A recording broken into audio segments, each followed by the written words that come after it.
دونوں میں فرق ہے، نصاب میں تو فرق نہیں ہے.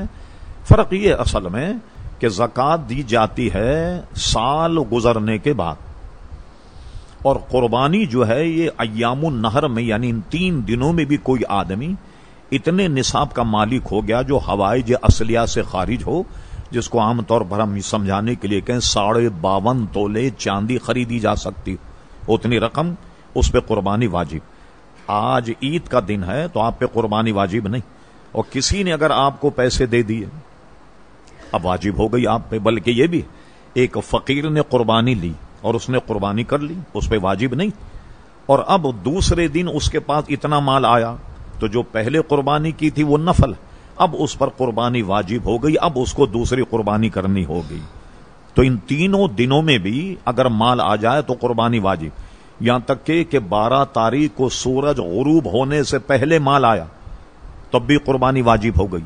اب اتنا وقت نہیں ملا کہ جانور خریدا جائے، ذبح کیا جائے، اب وہ ایک اوسط قربانی کی رقم کو صدقہ کرے گا.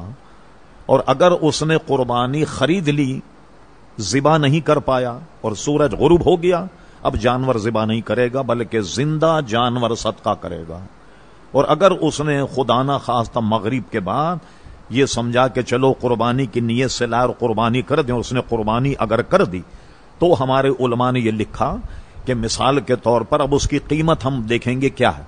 جیسے بکری جو ہے وہ ذبح ہونے سے اس کی قیمت ہے 2500، زندہ اگر ہوتی تو 3000 ہوتی، تو وہ گوشت بھی صدقہ کرے گا، 500 روپے اور ملا کر کے صدقہ کرے، وہ خود بھی نہیں کھائے.